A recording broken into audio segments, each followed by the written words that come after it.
જય જવાન જય કિસાન મિત્રો, જો આપણી વાડીમાં ખડ ઘાસ ફૂસ કેવું જામ્યું છે. આજે એની દવા છાંટતા હતા, પણ વરસાદનું જરાક જોર લાગે એટલે આજનું બંધ રાખવું જોઈશે. હવે કાલથી છાંટશું. જો આવું વાદળ છે અને છાંટા પડવાની તૈયારી છે. કોક છાંટા પડે છે એટલે પછી ખમી જવું જોઈશે એક દિવસ. અને એ જોઈજો, આજનો જો હું વિડીયો બનાવું છું 10 દિવસ પછી આ ખડની હાલત જોઈજો. કોઈ વસ્તુ ન રહેવી પડે બાજરી અને હરગવા સિવાય. એક પણ દાડિયું નથી કરવાનું, કારણ કે મજૂર મળતા જ નથી, પૈસા દેતાય નથી મળતા, એટલે એ કાંઈ નથી કરવાનું. પણ આ બધું ખડ રહ્યું ને, અને સફાઈઓ કરી નાખવાનો છે. આજ થોડાક પંપ છાંટ્યા છે, બાકીના તો કાલે રાઉન્ડ મારશું. હવે તમે જુઓ છો, જો આ રીતની બાજરી કંઈક ઉગી છે. બિયારણ થોડુંક ખરાબ આવ્યું હતું એટલે થોડાકમાં ઉગી છે. જો આવી પારવી છે, આવું દેખાય. બાજરામાં તો કાંઈ ખાસ છે નહીં, પણ આ હાટોડીનું ઘર છે આ, એટલે હાટોડી બે વધારે છે. હરગવો ફૂટતો જાય છે, પણ ઈયળ આવી ગઈ હતી એટલે આજે રાઉન્ડ માર્યો છે ઈયળનો હરગવામાં, એટલે હવે ફૂટી જાય છે. 10-15 દિવસ પછી હરગવો પણ જોવાનો, અને જમીન ઉપર જોઈ લેવાનું કે આ લીલું ઘાસ ક્યાંય ગયું. આ કાંઈ રહેવું જ ન જોઈએ. જો આ કેવું છે, એ જામો છે, રજવાડું ખાતું છે ભાઈ. આવું છે બધું. જો ખડ મારી કોઈ પગ દેવો હોય ને તોય વિચાર કરવો પડે એવું છે. અને આ માર્ગ છે પછી, આ માર્ગ, આ બધું ખડ વયું જાય છે. આપણે 10 દિવસ પછી અહીંયા કાંઈ નહીં હોય. ખડ જો કે ઢોરને ખાવા લાયક પણ છે. જો આ રહ્યું બધું ઝીંઝવો છે,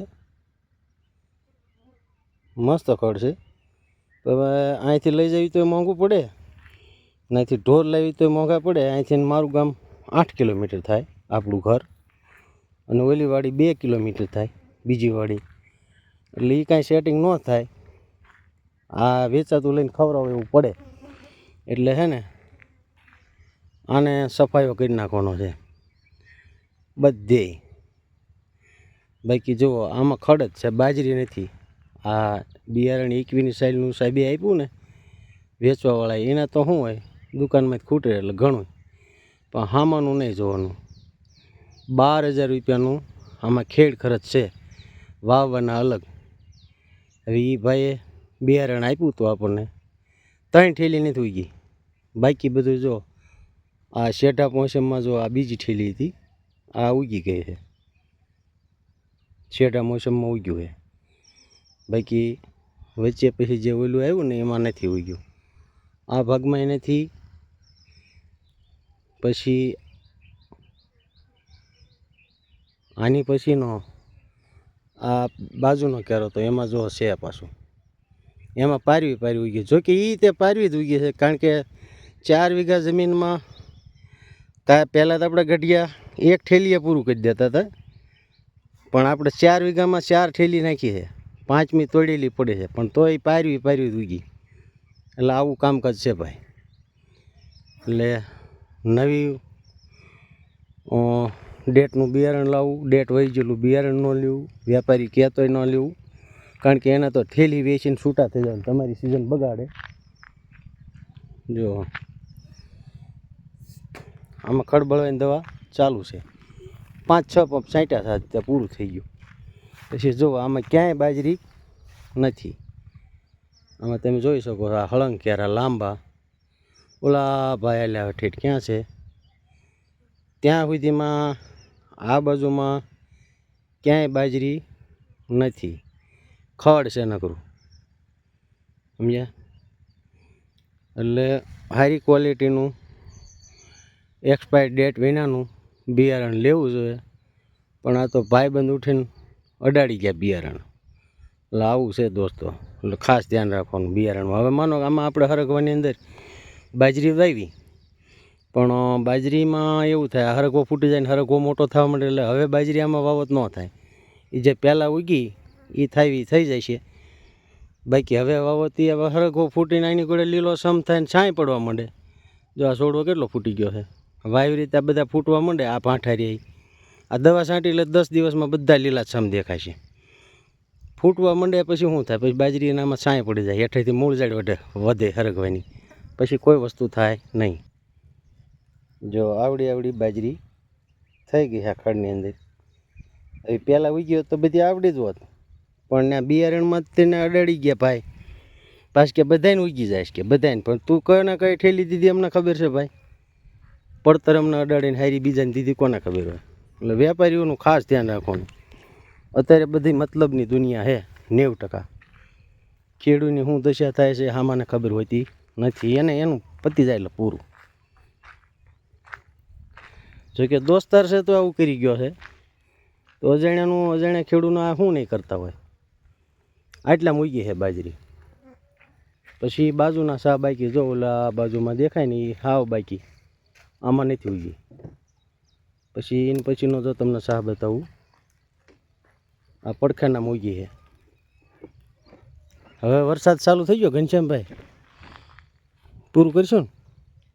તમારો પંપ પણ બહુ જબરો દેખાય, ઝૂમ કરી લો. ઓહો, આવડો મોટો જબરો પંપ દેખાતો હોય ખંભે નહીં, આમાં ટ્રેક્ટરમાં ચડાવવો પડે એવડો પંપ દેખાણો. ઉપાડી લો તમે, પણ ખેડૂ મોટા રહ્યા ને એટલે. આ લીલીના ઘેર રહીને 10 દિવસની અંદર બધું આ એટલું આ છેટે નાખી દઈએ. આપણે આ બાજરીને શામાં પડખે નાખી દો ને, અહીંયા નહીં, આમ જો અહીંયા નહીં, બાય હારીને છાંટા ચાલુ થઈ ગયા. એટલે એ કાંઈ હવે કાલનું રહેશે. હે ના એ બગડી જાય, નાખી દો. પછી કાલનો એનો ટકાવારી સારી એટલે નાખી દેવાય. જો શાકભાજીની ગાડીઓ હવે મંડી આવા બહાટી બોલાવતો હોય. જો હા, તુરિયા ભરીને જાય છે હમણાં.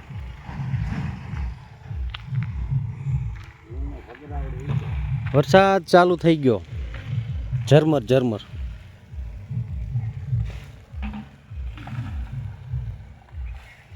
બસ આ શેઢામાં નાખી દો ને, એટલું હળવળો ફુવારો મારી દો જેવો થાય બાજરીમાં. ફૂલ રાખીને ઠોકી દો એટલે હબદન પતી જાય. એ બધું હાંકી લો, એટલું જ રહ્યું. તમારે નામમાં નહોતું, બાકી બધું મેં મૂકી દીધું હે. હાલો ચાલુ થયો એટલે હવે તો અમથું ન છટાય.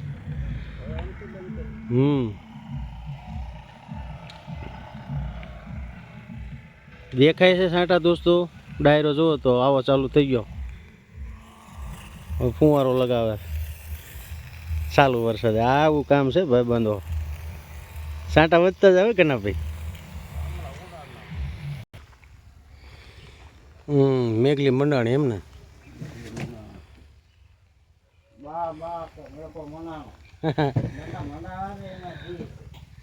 હા, વાદળ ચારી બાજુ થઈ ગયું છે અને સહેજ અંધારા જેવું પણ થવા માંડ્યું છે. બે આઈના જ પડ્યા રહેવા દેવા. આ બધું ખડ્યું ને 5-10 દીમાં તો નહીં બધું સાફ થઈ જાય. પગ ધોઈ નાખો.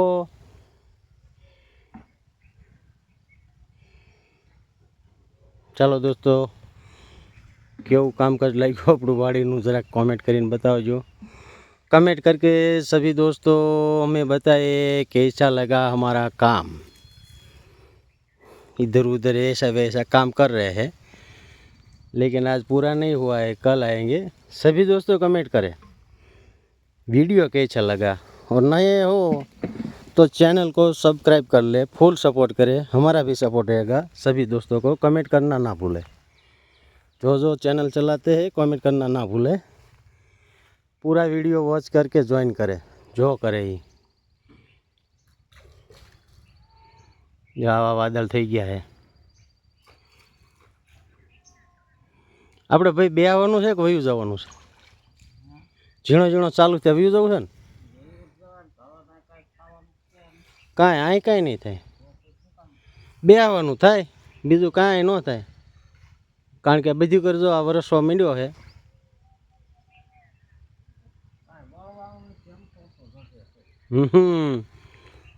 ના આમ કરતાં કરતાં વધી જાય કદાચ 100% આગાહી હે ભાઈ, કદાચ વધી જાય। जय जवान जय किसान सभी दोस्तों, कमेंट करना। सभी को जय हिंद, राधे राधे, जय श्री कृष्णा, जय श्री राम और जय शिव शंभू भोलेनाथ।